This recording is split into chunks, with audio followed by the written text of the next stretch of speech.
Awas, dan ini pun banyak terjadi. Berdebat, berselisih untuk membela perbuatan salah.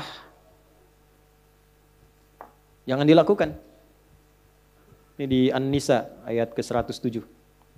Wala tujadil 'anil ladzina yakhtanuna anfusahum. Dah? Nah, biasanya yang begini ini orang munafik. Ya, ini ciri khas karena ini sedang menerangkan tentang sifat nifak. Ya, jadi kalau ada orang salah, terus dibela. Nah, lawan diskusinya orang benar. Sudah ada orang benar, menerangkan yang benarnya, malah dicari-cari untuk lawannya. Ya, dicari argumentasi supaya seakan-akan ini ada pembanding.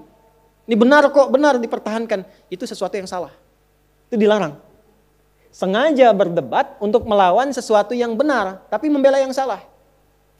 Contoh. Ini paling gampang, paling aktual. Tapi jangan dipotong videonya. Kamera turun. Turun kamera. Ya, biar satu saja, biar lengkap. Nih, orang sudah tahu setiap muslim, kalau sholat berjamaah itu, khususnya di masjid misalnya, imamnya laki-laki. Saf makmum yang laki-laki depan. Kenapa ketawa? Perempuan di belakang. Sebaik-baik safnya tuh di belakang. Belakang pun ditata lagi. Udah ada bagiannya. Jadi kalau pengen saf pertama perempuan, di saf perempuan, di belakang laki-laki. Ya, itu yang sehat. Nah, dan itu yang benar. Karena yang ngajarkan Nabi. Kan gak mungkin melampaui Nabi. Nabi kan yang nyuruh. Bukan cuma disampaikan, sampai dipraktekkan, diukur oleh Nabi. Digaris begini, diatur. Abu Bakar sini, Utsman sini, Umar sini. Baris semua. Sampai masing-masing punya hobi. Ada yang pojok kanan, ada zaman Nabi itu. Ada pojok kanan. Saf depan ada. Dan itu ditunggu oleh Nabi. Karena Nabi tahu. Nabi tahu. Itu ketahuannya saat meninggal. Karena Nabi komen, nungguin mana si fulan yang biasanya pojok kanan ini. Dilihat gak ada. Ditunggu itu. Karena sudah waktu mau habis, maka dilakukan sholat. Lalu dicari ke rumahnya. Jadi kisah nyata. Jadi kalau kita sambil belajar sirah, enak dapatnya. Begitu dicari, jauh juga rumahnya nih. Itu sahabat yang komen, kan Nabi biasa aja. Sahabat. Kan Nabi biasa aja, Nabi kan Masya Allah, gitu kan. Biasa. Kadang-kadang begitu, gurunya biasa, muridnya yang komen, kan. Nyampe ke rumah ketemu istrinya. Ya Rasulullah, ditunjukkan kan, istrinya datang keluar, ya Rasulullah, si fulan meninggal, singkatnya demikian. Sehingga nggak bisa berangkat untuk berjamaah. Masya Allah. Sampai husnul khatimahnya. Nabi cuma nanya gini, ada nggak kejadian yang aneh atau unik sebelum dia meninggal? Tuh, namanya Nabi kan? Nggak ada ya Rasulullah, cuma dia berkata begini, ya Allah kenapa nggak lebih jauh lagi katanya. Apalagi, ya Allah kenapa bukan yang baru? Sahabat bingung. Nabi menerangkan. Baiklah, tahukah engkau ketika dia mengatakan, ya Allah, kenapa enggak lebih jauh lagi? Karena saat itu ditampakkan dalam sakaratul mautnya pahala dia yang berangkat ke masjid itu. Tampakkan. Makanya tenang. Nah, dampak dari situ dapat apa sampai surganya ditampakkan? Ditampakkan. Itulah panggilan yang membuat seseorang tenang saat sakaratul maut. Tenang, enak. Gitu. Ada yang sedang sholawat meninggal. Kemarin kayak Rifki itu. Ada yang di Saudi sedang ceramah begini, menyebut la ilaha illallah, meninggal. Ada yang sedang sholat, tapi tenang, enak mereka itu. Kenapa? Karena ditampakkan kebaikannya. Dan sesuai kebiasaannya. Itu yang dimaksud Quran surah ke-89 ayat 27 sampai 30. Ya ayyatuhan nafsul mutmainnah. Kenapa mutmainnah? Irji'i ila rabbika radiyatan mardiyah. Kenapa radiyatan mardiyah? Fadkhuli fi wadkhuli jannati. Nah, jannati itu ditampakkan. Sehingga dampak dari kegiatan kita itu ditampakkan hasilnya. Senang kita. Dalam senang itulah diambil nyawanya. Sehingga itu yang dimaksudkan lembut, tak terasa, enak pulang. Pulang tuh enak sebetulnya. Yang gak enak pulang tuh yang gak punya bekal.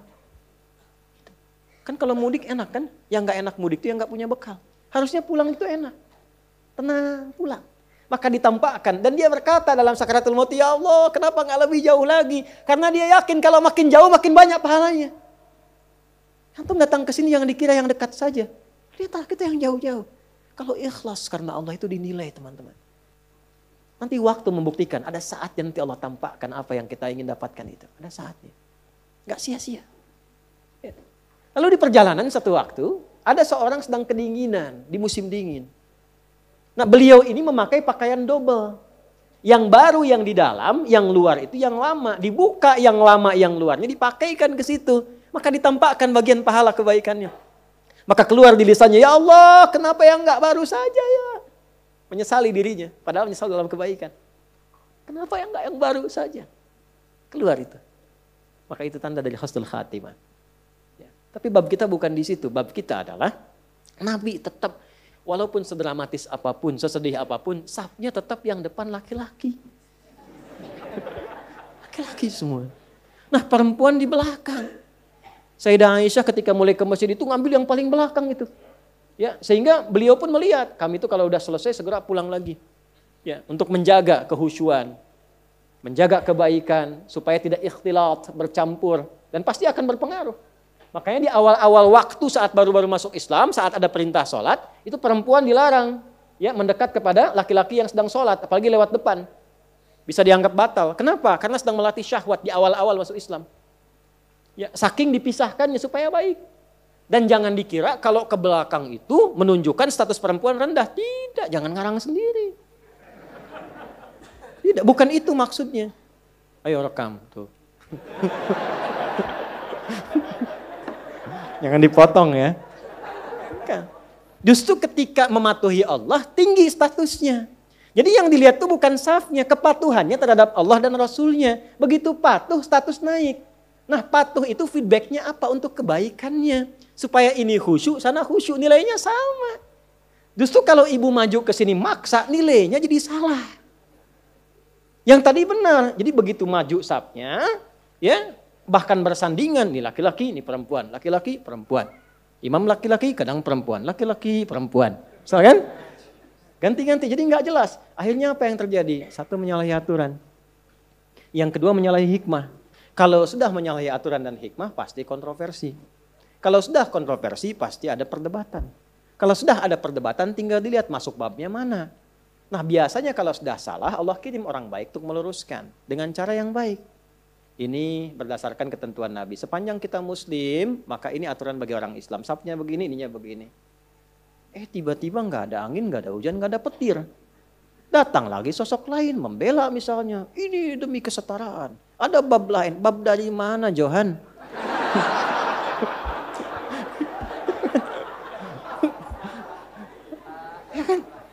Nah ini tiba-tiba muncul, tapi ini sudah dari Quran disampaikan akan ada isyarat begitu. Makanya jangan kaget kalau ada melihat di TV macam-macam, kok membela, itu artinya Qurannya benar. Itu. Qurannya benar artinya. Akan ada terjadi demikian. Nah kita yang sadar, yang sehat jangan ikut-ikutan. Apakah mencela? Tidak juga. Kalau ada yang demikian minimal kita doakan. Kalau punya kemampuan diluruskan sesuai dengan kewenangan yang Allah tetapkan. Ulama luruskan dengan ilmu. Ya, yang berwenang pemerintah tertibkan dengan aturan. Sehingga semua kompak menjaga kedamaian. Tapi tidak ada bab celaan, tidak ada bab hinaan. Itulah indahnya Islam. Ngajinya tuntaskan. Turun An-Nisa ayat 140. Itu kan akumulasinya. Ya, waqad nazzala 'alaikum fil kitabi an idza sami'tum ayatillahi yukfaru biha wa yustahza'u biha fala taq'udu ma'ahum hatta yakhudu fi haditsin ghairi innakum idzan mithluhum innallaha jami'ul munafiqina wal kafirina fi jahannam jami'a. Paham? Tidak. Nah. Telah tetap ketentuan dalam Al-Qur'an kalau ada orang nyeleneh, itu kata Allah, nyeleneh. Ayat Quran diingkari, petunjuk Nabi diseling-selingi. Ya? Bahkan sengaja kadang-kadang menjadi olok-olok. Merasa benar mengolok-olok. Kalau terjadi yang demikian jangan lakukan hal yang sama kata Allah. Hindari, pertama jauhi.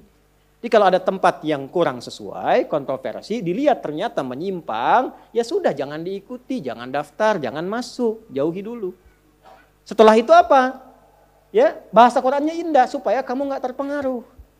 Dan kalaupun ada perdebatan yang seperti tadi, tinggalkan, jangan disimak. Dengar yang baik-baiknya. Yang kontranya itu nggak usah disimak, buang-buang waktu. Akhirnya apa? Bikin sebal, malah keluarlah kata-kata yang kotor. Keluar itu. Apa kata Qurannya? Innakum idzam mithluhum. Kalau Anda juga mencela, ya sama aja Anda dengan mereka. Sama-sama tercela. Dan Islam tidak mengajarkan itu. Kita itu risalahnya kebaikan. Sekalipun mau lurus, dengan meluruskan dengan cara yang baik. Bukan dengan celaan. Seburuk-buruknya orang, kalau masih hidup tuh punya peluang untuk jadi baik. Allah memberi peluang, kenapa Anda yang bukan Tuhan menghambatnya? Maka minimal kita doakan.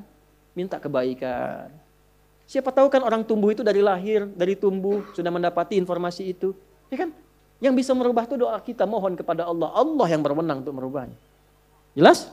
Nah, adapun orang ini yang sengaja untuk berdebat, sengaja mempertahankan, kalau dia tidak tobat, maka dikelompokkan oleh Al-Quran ke dalam golongan munafik. Jadi orang munafik itu ciri khasnya senang-senang mendebat yang benar-benar. Membawa sesuatu yang penting kontroversi saja. Tidak. Kalau dia mengaku muslim, maka yang seperti itu pun kita hindari. Jelas sampai sini? Jadi nggak usah repot-repot direspon. Respon lagi, sehingga banyak status jadi nggak berkembang. Ujungnya apa? Cuman perdebatan, nggak ada isinya. Paham?